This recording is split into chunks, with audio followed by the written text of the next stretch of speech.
Hey guys, welcome back to the Insider Outsider podcast. And my camera froze right when I said that. But Ahmed, did you hear everything I just said? Welcome back to the Insider Outsider podcast. Thank you very much. All right, so yeah, guys, we're just making sure that we're going to be live on Twitch. I just want to say hello to everybody. Hope everybody's having a great Sunday. And yeah, it's the start of a new year. Absolutely nothing has changed. The gym bros still have not showed up at the gym, so the gyms are still pretty dead, which is always very Oh, nice. But yeah, the New Year's resolutioners. yeah, the New Year's resolutioners. And again, guys, we love you guys. All right, come in, but don't make it a New Year's resolution. Just make it your full time job. Well, you know what I'm saying. But yeah, guys, a lot of things happened over the weekend. Venezuela got a big surprise when their president got taken in 3 hours of a pretty much military tactic, and that is very very extraordinarily impressive, especially in today's day and age. And Venezuela does obviously have an army. They have a military, and they were already well aware that the USA was going to be trying something because obviously how much USA armed forces were surrounding Venezuela pretty much, and for the for pretty much for them to do this is insane. Like I know everybody talks about the Bin Laden raid, and I'll tell you that was very impressive. But the difference between the Bin Laden raid and this one was Bin Laden did not know at that moment in time that that people knew where he was. So you're Mhm. you're you're a little bit less on edge because you think you're in just a random compound that nobody knows where you're at, right? And but in this situation, everybody's on high alert because they know that hey, the USA is just right around the corner. So I find that a little bit more impressive. Obviously, we're gonna see how it is. We're gonna see how USA occupied Venezuela is going to be. I'd definitely like to hear your opinion on that. My opinion is formed of several opinions that I've heard online, and the best one that I feel like would is kind of suitable is that due to the geopolitical and economic reasons, the tariff wars and how they've begun those aspects, um, America's allowing China basically to get into Taiwan. They're going to reduce their basically their the magnitude of which they're going to protect Taiwan, and similarly, China is going to ease off the Latin America region, and they're going to allow Russia to take over Ukraine. This is an interpretation of someone I heard online, and I found that to be appealing because it sounds like uh, they're allowing each other. These three superpowers are allowing each other to take more region and more power through economic means. Because Ukraine has a bunch of minerals or a bunch of like. There's a lot of value within Ukraine. Similarly, right now, Venezuela has the most oil, Yeah, and it does. it's about $14 trillion worth of. If you were to estimate the exact value, $14 trillion just entered the U.S.'s pockets in a way. And a lot of people are benefiting from this by investing in these oil and gas companies that were in Venezuela, where prior they were basically by Venezuela. Now, Trump said within the next 3 months he's going to be running the show, Here, which so I have means a question for you, Ahmed. I disagree with your notion on the China and the China front yeah, portion of it. Everything else really I, makes sense. I But like the thesis. I yeah, want to hear as to why. Yeah, but yeah, yeah, I wanted to get your opinion on something in that case. So I don't know if yeah. recently you saw. We talked about it in the last pod, so I know you saw when we were speaking exactly. Oh, sorry, just trying to be sure we don't have any background noise. But so I recently heard from another podcast that obviously we did was the U.S. just sold $11 billion worth of arms to Taiwan, and China obviously did not like this, and that's why China put more sanctions against the U.S. That recently happened. So how does Yeah. that narrative fit into your thesis? Because I know your thesis is built up of a bunch of things you've seen. So how do the people who argue against this point? So I probably need to take a lot more time to just consider this, but you Hmm. suggested that the U.S. has helped Taiwan by giving them weaponry, Yes, well, selling them. they just did recently. I believe like a week or 2 weeks ago. I can't remember the exact name What, now, but yeah, uh, they just sold them $11 billion worth of arms. to what magnitude is that weaponry? $11 billion, and is it what kind of weaponry is it? Is it like I couldn't tell you that, right? But I believe it's all sorts of different types of weapons and arms. Because I know Taiwan right now is on alert as well. Since I that don't is know if you saw, expensive? China was also starting some military practices near Taiwan's area in international waters. So they were using those submachine ships. It was very impressive stuff, right? Like it looks really deadly. Yeah. Well, I don't know What what we say impressive about war, but very interesting. my best guess, Hmm. and although like I really like to focus on the economic side, rather than the military side. And I have a buddy that super into this. Maybe we could have him on the show. He knows all the airplanes. He knows all, like literally any Mm. airplane you can There's tell this him. He'll, one guy he'll on there's this one guy on TikTok. I forgot his name is, but like yeah, he has this insane knowledge of military weaponry. military. Yeah, Yeah, yeah, yeah. So every time I listen to the guy, I'm like, yo, man, I'm stupid. I can't even follow along with what this guy said. To me, it just sounds like, oh, damn, buddy. Yeah, he makes it sound very impressive, right? So if any military company needs like a hype man, like that guy's a hype man. I guess Amin's man is a hype man as well, huh? yeah, exactly. So like the best answer I can give you Mm-hmm. would probably be in combination with exact specifics on weaponry. But the best example I give you that would explain my perspective here is that during World War II and other world wars, weaponry and who it was given to did not actually have that much of an impact Mm-hmm. because it was based off the fact of profiteering rather than actually reinforcement. Mm-hmm. You know what I'm saying? So like, ever, I could agree and disagree with the notion. Like, I see two sides to there's two answers to that, but yes. But I'll let you continue your point. I don't hold this too tightly. I think that it's open to to be disproven. But I think it would make sense that they're trying to make some money selling to Taiwan. Mm-hmm. But at the same time, the more important and I feel like the stronger argument is they would not let go of Taiwan because it would give the AI race away.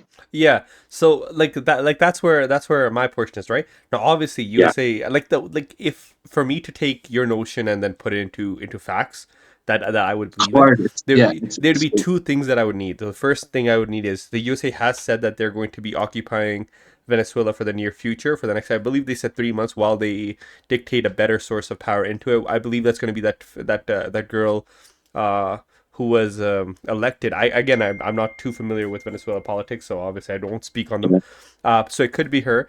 But now let's just say USA does not release Venezuela. So now Venezuela is the 51st state, temporary 51st state, or whatever you want to put the notion as, which again I don't see happening. But let's say it does. And then Taiwan also, if they're able to convince TSMC to pretty much bring their operations to the USA instead for safety or whatever, then I could I see would them not say needing yeah. exactly. Because then what is the point of protecting Taiwan? What's the point of protecting? Obviously, I'm not saying like, oh, the people are not worth protecting, but I'm saying in the eyes of the USA government, right? Like, what is the point of Yeah, protecting them if they are no longer, if it's no longer needed for their agenda? And so then I could see it. Then I could see that notion playing out. But it's an interesting conversation nonetheless. Right now, guys. yeah. But yeah, I'm just happy to know that no actual military personnel were again killed during this operation, So and it we're goes to at show the you the question. power of Delta Force. Yeah. Yeah. Oh, yeah. The Delta Force.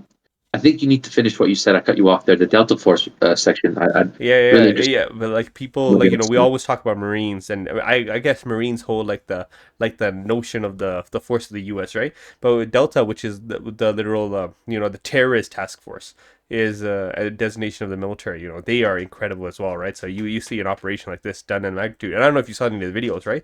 It starts their attack, so I'm guessing the distractions were amazing, right? Like you caught them off guard so fast when they're supposed to be on guard, and it was incredible. And then I don't know if you saw the pictures of our boy from Venezuela. Just he's in handcuffs, blocked out yeah. eyes, has headphones on, and then they just like had hyped You up a give him a Nike water gear. bottle. Yeah, yeah, hyped up a Nike Um, gear. I'm like, God damn, buddy. I don't know if that was his I mean that guy has more style than me at this point in time. you know, the day before they went in and captured him, Mm-hmm. it's that picture kind of for me is like an example of the chef goes into the kitchen and he dishes an Cooks. amazing Oh dish, yeah, yeah, and they there he cook. is on a platter with a bottle in his hand to your, which is it's kind of sad, but at the same time it shows how powerful the Delta Force is in extracting Yeah. whatever that one human being in all of Venezuela. They come in, most important person, they could go and extract him right away, Like which is interesting, like right? recently, I'm not sure if people know, but so Canada and India have had the best ties, because Canada had said that India had assassinated a person here in Canada, and the same thing was been done in the USA. So it goes to show you that, hey, if and Canada did put the blame. It wasn't just like, oh, they're thinking, like they said, oh, has involvement with this assassination. And so, like you see, like a whole country who is an economic superpower, in their own Yeah, sense, could not kill a regular, not a regular person, but like relatively a regular person compared to a president, without yeah, setting off rings. and then the USA's Delta Force comes in and they extract literally the leader of the country in 3 hours, and no one knows what the hell they did. Quite impressive. Yeah, it's very Yeah. impressive. But yeah, let's shift And the notion now comparison, to Bitcoin. Bitcoin's recovered over 90,000 on it. I wanted to get your opinion on it. it's Do you think that Bitcoin's going to do a rally? You know, I always find it so funny, and I'm going to tell you guys this. So Ahmed is not obviously the biggest fan of Bitcoin. He's not a Bitcoin hater, but he's not a Bitcoin lover. He likes technologies. Ahmed is a man of the future. But here's the question that I have, guys. Why does everybody listen to Bitcoin predictions? Why does everybody listen to Bitcoin predictions? I'll tell you something, guys. All right, there's only one man who believes in Bitcoin the most, and that's Michael Saylor, because every time this thing dips, he buys 10,000 Bitcoin. All right, but you hear these guys like, "Oh, what's your prediction for Bitcoin? I think it's gonna hit $200,000 by end of 2026, by end of 2027." Right? I start to see the same people who failed the last time around to get the right prediction tell me this time around that what the right prediction is. But if somebody was so knowledgeable in their prediction, do you not think that they would be getting as much loans as they can from every single institution possible to buy as much Bitcoin because they know it's gonna double or triple? liquidity. Right. Yes, yes, Yeah, significant but they liquidity. don't, right? They don't. They're like, oh yeah, I'm sitting on the Bitcoin app. I think you could hit $1 million by 2028. I'm like, wait a second, buddy. You're looking for more than a 2x every single year up to 2028, and for some reason you're not going to be betting your entire house, every chip you have on the, every chip you have on the table to buy it then. And so, guys, what I'm just trying to say is this, all right? People can say anything they want. Don't listen to what they're saying. Listen to what they're doing, Exactly. right? And yeah, so Yes. buy Bitcoin. If buy it at $1, buy it at $2. If you believe that Bitcoin can be a right technology, because I guarantee you, there's not going to be one right technology. Think about it from like this aspect: the British at one point in time owned 1/4 of the entire world, or it was like 3/4 of the entire world. Like it was a huge amount. I can't remember the exact amount it was. And so there's been many superpowers, and since the evolution of man, there has not been a single currency that has taken over everything. Even look at today's day and age. There's not one single currency that's every single where, right? So at the same aspect of what I'm talking about right now is some people will adopt Bitcoin, some people will not. Some people will adopt XRP maybe. Some will do Ethereum. Whatever the course is, Yeah. the one thing you can do and you can bet on is assets, right? And Bitcoin is not an asset, all right? You can think of it as an asset class if you like to, because again, the appreciation has been amazing. But if it is to be true as like a one-to-one currency, then it is not supposed to be moving up and down rapidly, right? And again, the value of Bitcoin is in the eye of the beholder. The Alman has said this many times before. But again, remember, guys, real estate can get you properties. Real businesses that sell products can get you money. But so just make sure you're putting your money in the right baskets. Don't be trying to put money in the betting game You're because going to be. yeah, I because really like how you said that. yeah, I am. there's this one guy I really like, Tom Lee. Okay, he was a financial analyst for J.P. Morgan, one of the top guys for I think it was like 20 years, and now he has his own hedge fund. I think it's the Granny something ETF, I believe. It's performed decent over the last year, but that it's only been out for a year, and so I love listening to the guy for predictions, but I take them with a grain of salt because you cannot make sure that the end all be all goal is this. And so yeah, that my portion. My apologies. Sorry, somebody just gave me a message. But yeah, you cannot take these guys' word because the truthful factor is nobody knows, and if they knew, they're just insider trading. And I'll promise you one thing, all right? Getting money with insider trading is great from the Nancy Pelosi looks, okay? But I can tell you one thing, okay? Not a single one of us here respect Nancy Pelosi on her. We respect the fact she got a lot of cash, all right? But we don't respect the fact that that she's not somebody like Warren Buffett. Like you can look at her track record compared to Warren Buffett. Apparently, she looks like she's killing the guy. 100%. But me and our boy over here are talking about Warren We know. Buffett, Jim Simmons, way more than her. Yeah. Yeah. Like there's an analogy. Like exception. Like what's it called? There's people. It's an analogy about hitting a target. Mm-hmm. People that are very, very like intelligent or very careful, meticulous, and they hit a target everyone can see. Mm-hmm. They hit bullseye, dead center, high efficacy, 100% accuracy. But to be exceptional and beyond, to go beyond that, is you hit a target no one can see. And I think that if you could do that within any market, whether it's cryptocurrency or the stock market, you're going to be very, very successful. Mm-hmm. and you're not going to be looked at as the Nancy Pelosi. She hits Ahmed, a I'm target. so sorry for cutting you off. I don't know if this is true, but I saw somebody post about it. All right, guys. Yes. But apparently, somebody on Polymarket had bet that the Venezuela president was going to be captured within 24 hours, and they turned like 30 grand into like I think it was like $450,000. So I don't. So all right, listen. That's All right, there's impressive. there's That's impressive. some really good investors in here, buddy. Some really good investors in here. I didn't hear that. I wish I saw. That's pretty cool. Yeah. That'd be nice. How much was the payout? How much did he get? I think if I remember correctly, it was like 450,000. Again, this might not even be true, but I wouldn't be surprised, man. Polymark has done some crazy bets. That is a really pretty payout. Hopefully, Yeah, hopefully we can hit one of those ourselves. But yeah, buddy. that's If you kind of got like some hitting a insider target. knowledge, buddy, all right, send it to the email, all right? Send it Yeah, to the email. exactly. But back to the subject of Bitcoin, Uh-huh. and as to what my current thesis is, and it's constantly changing. Um, Polymarket has definitely taken over. That's a very important subject that we should unpack. Rav, if after I talk about what I think Bitcoin's currently doing, you could express that further on the idea of Polymarket. It's trending. It's a trending idea. But right now, I think that we're in a extended version of the 4 year bear market, 1 year bull market. We're in an extended version. We're in a stretched. Hmm. So people are getting more and more impatient. They're usually this tends to play in the favor of people that understand the narrative of hold your stuff long term. If you believe in something, you got to hold it for the long term. That's the only way you're gonna make money. This is in line and parallel with the marshmallow test. If you know what the marshmallow test is, Hmm. you give a kid marshmallow, the If more you've been patient watching kid any after that. episode, Ahmed brings it up at least once every 3 episodes, all right? So it's a very Yeah, good but test. it's a pattern that you'll notice everywhere. And the Hmm. reason I bring it up a lot is because it literally Ahmed, it's I such a have to say that the wording you yes. just used, it's a pattern that you notice everywhere, is by far I think one of the smartest things you've ever said ever said. That is a beautiful notion. I gotta put that on a post or something. Yeah, Ahmed, it's I very true. Compounding and in any regard, whether it's skills, like you hear people say, if you want to get really proficient at a skill, you need 10,000 hours, right? 10,000 yeah. hours. Maki. Okay, thank you. So yeah, if you need to be proficient Yeah. in any single regard in life, my apologies, that's my mom. She just was telling you something. But yeah, so to be proficient in any single regard, you need 10,000 hours. You need to do this. You need to do this, and it's true. Yes. Everything compounds on each other, right? Like you're not going to, if you don't have any science background and you have nothing to do with biology, you're not going to randomly figure out the cure to cancer, right? It's not going to happen. And so if you want to be Yes. regarded in anything, it's compounding, including wealth, as Ahmed was just saying. And Ahmed, I love that wording. That wording, I'm gonna steal that from you. The All pattern. right? Yeah, yeah. You- you- That's a beautiful wording. Um, the what's it called? I like to study people that I want to be like, and I like to listen to people that are visionaries. And one of the patterns I've noticed inside of a person called Leonardo da Vinci, that he was never noticed for his intrinsic value was not noticed within his lifetime. It was noticed 200 years after. Hmm.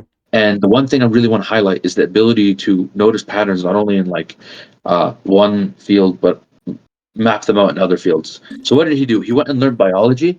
He understood how like tendons affect the skin, and then he understood light physics, and he applied it to art. So he used two different fields. He worked forever understanding those patterns, and he reflected in different fields. So the best way you could kind of adapt is to emulate people that you watch. Like Michael Jordan, he used to do a bunch of pull-ups. So if you watch me play basketball, I'm gonna just do a bunch of pull-ups. Hmm. You know what I mean? Pull-up jumpers. But this idea of the marshmallow test, I feel like is one of my favorites. That's why I'm almost obsessed with this pattern. Yeah. All it is it's like planned pain that leads to pleasure. No, Ahmed, So I could not have said it better, man.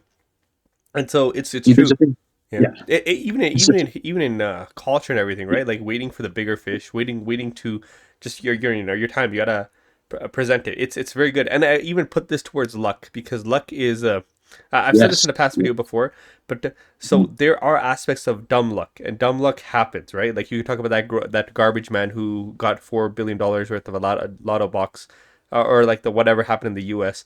And then after, I think it was like after 4 years, he was right back to being a garbage man because he lost all of his money he spent it, right? And so Yes. dumb luck happens, and dumb luck happens everywhere. But you don't need to look at dumb luck as looking at, hey, this variable has play in something, right? Yep. The true notion, and again, sorry guys, I don't know why my camera's crashing so much, but the true notion, guys, is this: is the harder you work, the luckier you do get because there's more opportunity for luck. Just for example, if you want to be, let's just say you want to be a soccer player, okay? You're gonna be like, I'm gonna wait for the time where there's a scout, and then I know I'm gonna start training for the thing, right? You're gonna lose compared to the guy who's been training his entire life. We're training for two scouts, I, right? I love this analogy. Yeah, It and is, so yeah. the harder you get, the luckier you do become because you never know when opportunity is gonna come. Like Ahmed, tomorrow, I'm just saying, you're a beautiful man, all right? I think you're a 10 out of 10 beautiful fucking high value dude over here. If Thank you, tomorrow bro. the new Hulk movie is coming out, okay? All right, Yeah, you yeah. never know the director's walking by like, yo, buddy, Ahmed here is benching 6 plates at the gym.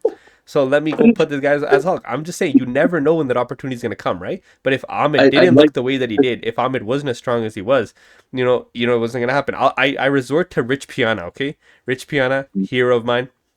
I really his mindset was very very powerful in my opinion, and he created a great business. Unfortunately, he did pass away a couple of years back. But there's one video, and I don't remember what this video is called, but I believe it was a lessons learned video. It was like 30 minutes long. But so he was talking about his life and how he's made his money, and initially he made his money by day trading, and he made his money by day trading. But he got very lucky. It was right at the dot-com boom, so people were buying, everything was going up, and he admits it. He said Yeah, it was gambling. It was not me smart. It was gambling, and I got lucky. And so, yeah, but some of his craziest money was him being an actor. And pretty much what happened was at the gym, he was randomly training, and a dude asked if he could work in with him. This very skinny dude compared to Rich Piana asked if he could train with him, and normally Rich Piana says I'm always a piece of shit. I say no, like fuck off, right? But he's like, today I don't know why, I just let him work in with me. So me and him had a quick chat. We were working out. He left. I left my way, and then later that day he had to go to the director, like he was applying for the role on Planets of the Ape as like the gorilla ape, the big ape. That's Rich Piana. All right. So he was gonna go apply for the role. When he got there, there were so many people waiting for it, right? But wait a second, there was a guy who was one of the directors, and he ran up to Rich Piana. And he's like, "Yo, this is my buddy. We worked out together." And none of the other guys believed him, but Rich Piana said, "I said, yeah, we hit chest and arms today. It was nice." And then Rich Piana says, "I'm not saying that I got the part because of that, but he got the part." All right, and so he got the part of the big gorilla ape, and he said it goes to show you that you never know what's gonna happen in any regard. But because he looked a certain way, and that movie, he said, made him hundreds of thousands to millions of dollars because yeah. it was a big movie. And but yeah, he got really lucky with that, right?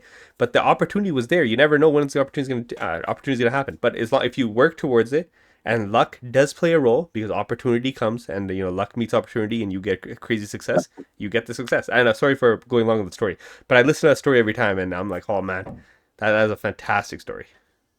I really like what you bring up, and I've noticed this because what I like to do is befriend people that are hyper successful because your five best friends. If you heard this, anyone who reads any audiobooks or has been around the space of self help, self growth, your five best friends are who you become, and I'm a huge follower of that.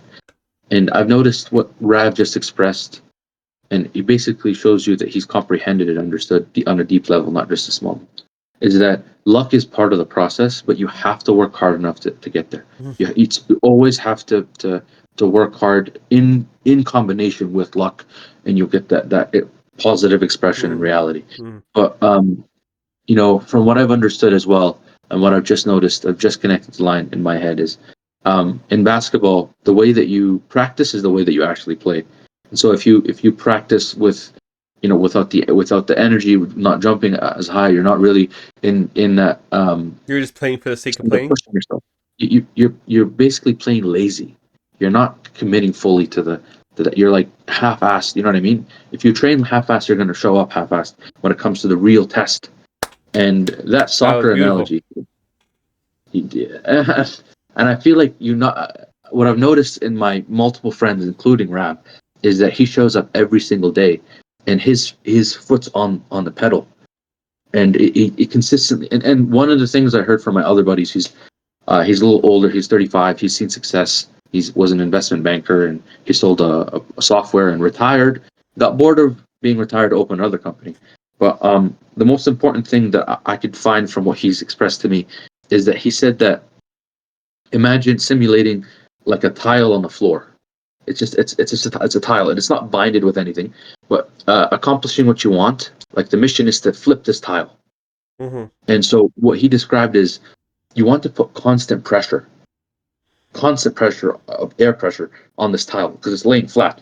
And there's a point where you're so consistently applying this pressure that it does flip. And that's what working hard and luck. Mm-hmm. You know what I mean? There's a certain threshold of pressure that you reach with this air pressure that the tile will flip. And it kind of it's a perfect analogy for you have to consistently work really really hard with in combination with luck. But the one thing that you can't control is how hard you work. Yeah, And the you harder can you work, the control more that variable. likely you're going to get lucky. Yeah, Yeah, and and so you it's can like, control that variable, right? Like Ahmed, that's yeah. beautiful. Yeah, and again, See, it this is just not goes my to own. portion.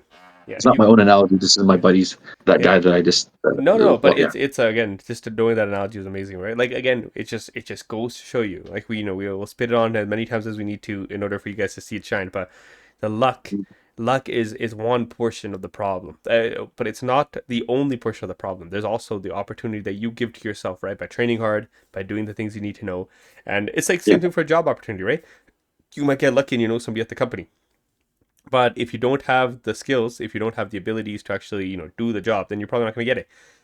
And yeah, guys. But listen, guys, we're gonna end the pod here. We had a little bit of a short one today, just 26 minutes. But thank you very much. This was a great way to Just start the to give morning. them. Great. Uh, we didn't fill them in on one of the questions you asked. What was the question? And I'll be very quick, just because I Yeah, understand that yeah, we yeah, have yeah. a Go, time.